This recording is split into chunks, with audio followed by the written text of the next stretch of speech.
color lights brightening up the downtown night. Meet Tacoma Citizens Academy graduates. And kids get a chance to shop with a cop. These stories and more coming up next on Tacoma Report.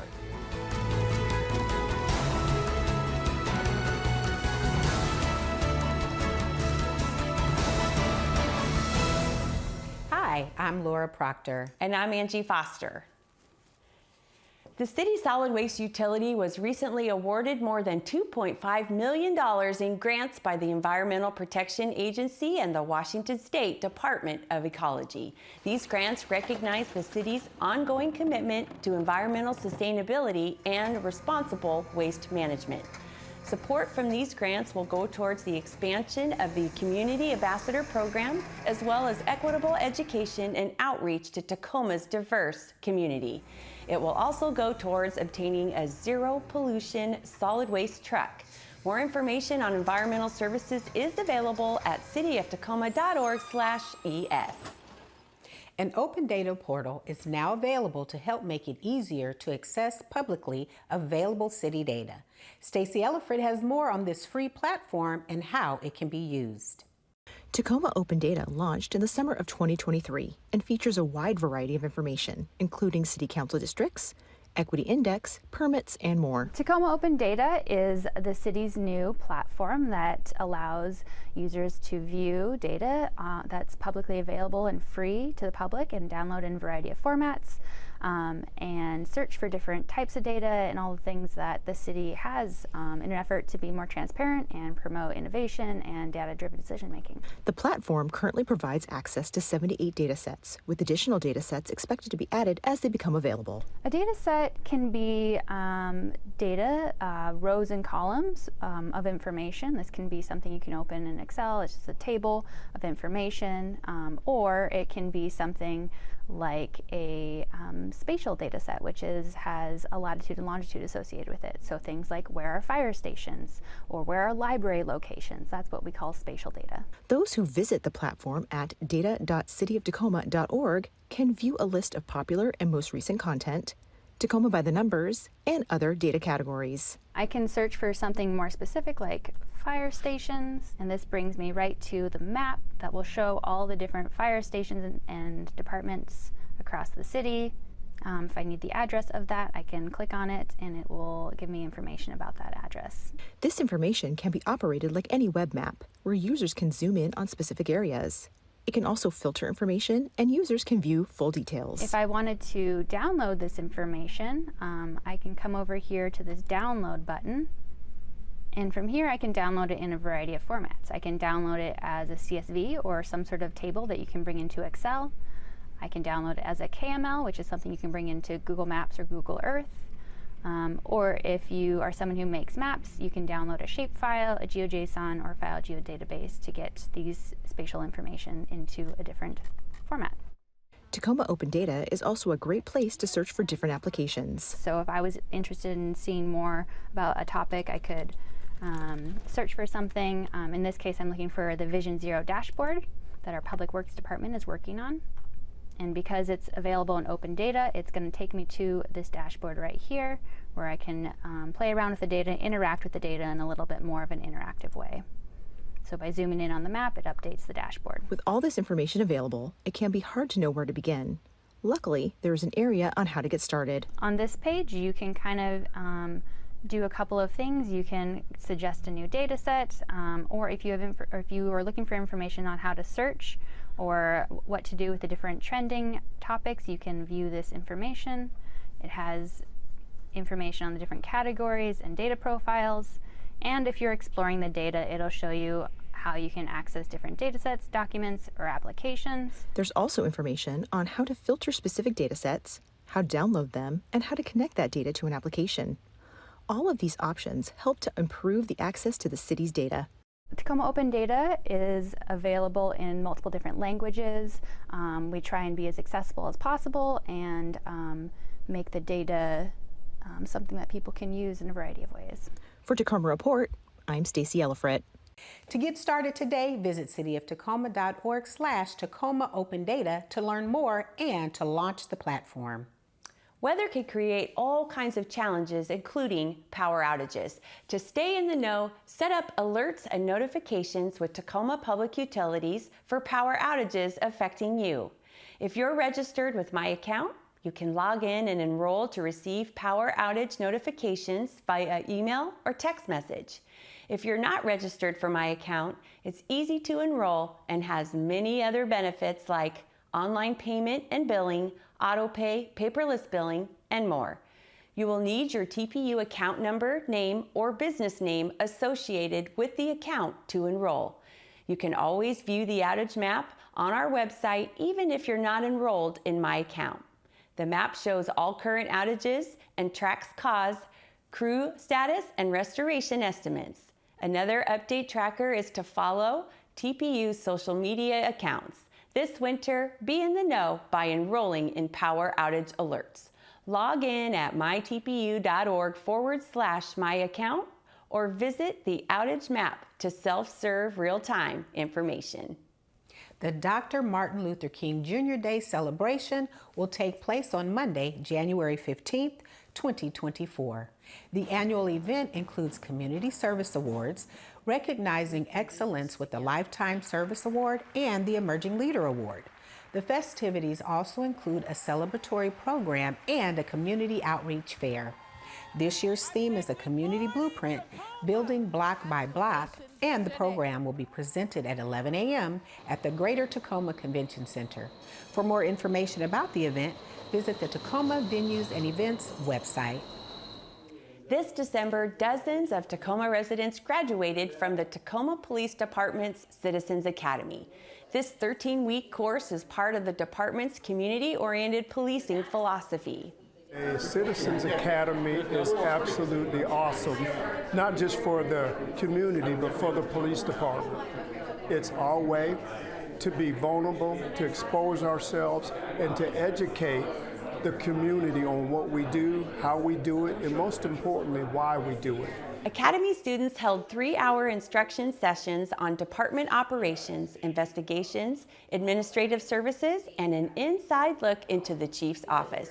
Attendees came from all sorts of backgrounds, while class instruction was provided by the officers. They engaged us and answered all their questions that would help us promote awareness to our citizens and Tacoma to say, hey, we know that police officers are human beings too. Most importantly, I learned how to be actively engaged with my community, the people in my actual neighborhood, but also assisting them in how to find out what their resources are. If you want to know, you should probably take the class. Since the program started in 1987, there have been more than 1,400 community member graduates. Enrollment for the 2024 Citizens Academy happening next summer. Coming up, a lot of salmon return to Tacoma. Plus, I'll talk with the CEO of the Tacoma Pierce County Chamber on the 2024 economic forecast of the community. Stay with us. The Horizons Economic Forecast is an annual program put on by the Tacoma Pierce County Chamber. This year's 2024 forecast will be coming up in late January with presenters from local, regional, and national economies. With me today is the Tacoma Pierce County Chamber President and CEO, Andrea Ray, to fill us in on the Horizons Economic Forecast. Andrea, welcome to our show. Thank you. It's wonderful to be here. Good morning. Yes, good to see you again. Thank you. So for those who don't know, what is the Horizons Forecast and how does it affect our community? Yeah, absolutely. So the forecast is an opportunity for us to share what we work on every year, which is the Pierce County Economic Index, the PCEI report. And so the PCEI report is a really comprehensive, hyper-local, data-focused look at what's happening in our economy the next year. So it truly is an economic forecast. And we've been doing it, this will be our 13th year of doing it. Wow. And it's so critical, not only for our organization, which is a data-driven organization, but for our business community to have that hyper-local data to be able to make decisions that impact their business. Yes, absolutely. So what are some predictions in the report from last year? Yeah, so last year, roll back in time a little bit. This time last year, we had record inflation. We were coming out of post-COVID, the Great Resignation. We would say that people were not particularly optimistic about what we had to look forward to in our economic forecast. However, our report, looking at the data, doing the deep dive, said, there's still more to be optimistic about than pessimistic, and what we're forecasting is essentially a reset. So not doom and gloom like so many other economists kind of across the nation were saying, but for us in the South Sound, we were going to experience essentially just kind of a soft reset of what our economy, was going to happen in 2023. And that is essentially what happened, right? So we thought maybe we were going to have a mild recession, and we didn't. And, part of that was because of such strong labor market, strong consumer spending. We were able to stave off that recession. And so the forecast was very much, hey, we're going to be okay. We're not going to grow as fast or as quickly as we had been, previously. But we're going to kind of do a little bit of a reset as business, gets back to business in the post-COVID market. That's exactly it. Awesome. Yeah. So what can folks look forward to this year? Yeah, so what they can look forward to is an opportunity to learn and take a look at what we can expect for 2024. Again, we have a pretty good track record of, doing a pretty consistent forecast. Yes. Again, we predicted that inflation would peak and decline. We predicted that there would be a stabilization of the workforce. So these are things that we did see. Businesses that were able to take that information and move forward, were just that much more ahead of businesses, that maybe weren't. And so on the 31st of January, we will release this report and we will talk about it, at the breakfast. And so it's very comprehensive, taking in lots of data points, and it will really help businesses plan for the upcoming year. How are they going to grow? Where are they going to grow? How fast are they going to grow? These are really important decisions that all businesses need to make, and having their finger on the pulse and having the most information possible will absolutely help them make the most important decisions. Is the event on January 31st open to the public? Yes, absolutely. Okay. And absolutely. where can somebody find information on the event itself? On our website, tacomachamber.org. Awesome. Well, Andrea, as always, you bring such a wealth of information for you and your team and all the hard work that you all are doing behind the scenes. We thank you very much for taking time to be with us today, and we look forward to having you back on the show real soon. Fantastic. Thank you. Appreciate it.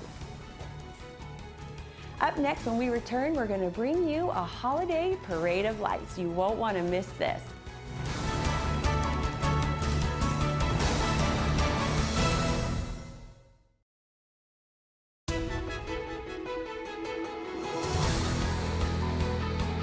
Welcome back to Tacoma Report. As the year comes to an end, the team from the Tacoma Light Trail is beaming with anticipation for the festival's New Year's Eve kickoff event. I just love the kickoff for the whole thing because it attracts a lot of people. They get to see some of the art already right there on Tolleson Plaza. They get to be in community. They get to see some of our wonderful presenting companies. Now in its fourth year, the Tacoma Light Trail has become a welcome beacon for many revelers to attend on New Year's Eve in the South Sound. Comprised of 25 artists with installations across 50 different venues located downtown, this festival offers something for everyone to explore and enjoy. The feedback that we get is that, oh, finally there's something, on New Year's Eve that we can come, that we can bring our families to. It's for adults and children, and we can come together in community and celebrate this kickoff of this amazing performing arts, sound festival. Many of our venues and small businesses are paired with amazing local light artists, and they install their light art within the windows of these businesses, and it creates a trail that is walkable, rideable, drivable from December 31st to January 14th. The light bulb moment for the festival's founder occurred when they thought of a unique way to shine a ray of hope for Tacoma during a time when community gatherings were seemingly blacked out. Our founder, Rosemary Panacanti, had this idea when we were in a pandemic in the year 2020, which was the first year of the Tacoma Light Trail. And she wanted to create something that brought people out of their homes. So she created this display of beautiful art to bring hope and joy and community during a very dark time. Thanks to funding from Tacoma Creates, local sponsors, and private donations, this event is free for all to attend. For Tacoma Report, I'm Mark McKittrick. For a list of all the artists, a schedule of performances, and a detailed map of the venue locations, visit their site at tacomalighttrail.org. Tackling holiday waste is always a challenge, especially with wrapping paper, packaging, bows, and ribbons that can fill your trash bins quick. We don't accept wrapping paper, any kind of holiday paper, birthday paper, Christmas paper, in the recycling stream. A lot of times there's foil or some sort of a plastic sheen, and it's also usually too thin for the recyclers to actually have it go through their machinery correctly. So we just don't have capacity to check each piece of wrapping paper that comes in. So unfortunately, we have to consider it all garbage. No holiday paper is allowed at the recycling center. For tips and information, check out cityoftacoma.org/solid waste. The holiday season comes and goes way too fast. But for more than 60 Tacoma children, this holiday season made for lasting memories. The annual Tacoma Shop with a Cop was a hit with police and families during an early morning shopping event at the Tacoma Walmart. Shop with a Cop is an all-volunteer seasonal gathering where off-duty officers pair up with Tacoma school children and spend the morning buying gifts for the students' families. Costs for the shopping are 100% donations from many of the Tacoma officers, along with grants and store support. Tacoma Shop with a Cop has been treating kids to these holiday shopping sprees since 1990. Starting December 26th through January 14th, the Tacoma Recycle Center will accept unflocked, undecorated Christmas trees without stands. Solid waste customers can also bring old, burned-out holiday lights to the Recycle Center. Lights and wire are accepted for recycling all year round, but if your lights are part of a decoration, then that needs to be removed and recycled separately. These items can be brought to the Tacoma Recovery and Transfer Center at 3510 South Mullen Street in Tacoma. For hours and directions, visit the city's website. Salmon Days welcome back spawning salmon to Swan Creek Park in early December.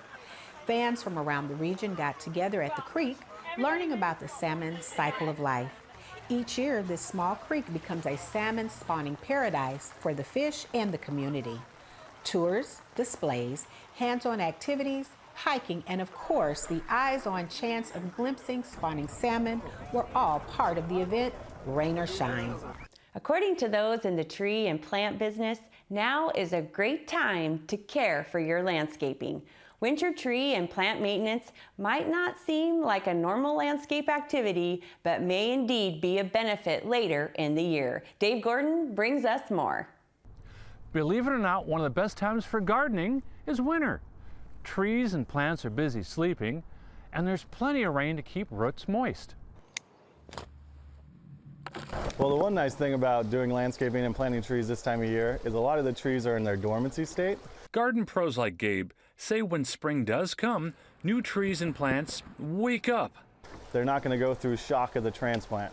So you don't have to worry about them wilting their leaves or keeping them watered.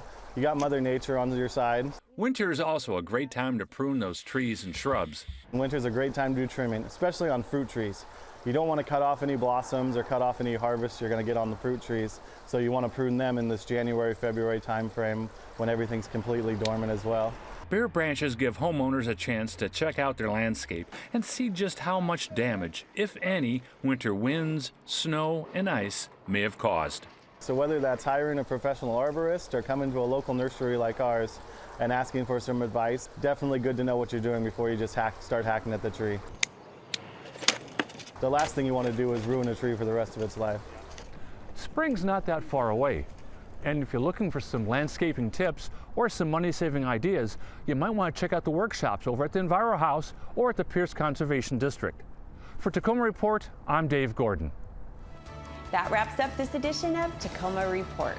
A great way to find out about the services the City of Tacoma has to offer is by going to cityoftacoma.org. We leave you now with the ending of the old and the beginning of a brand new year. I'm Angie Foster.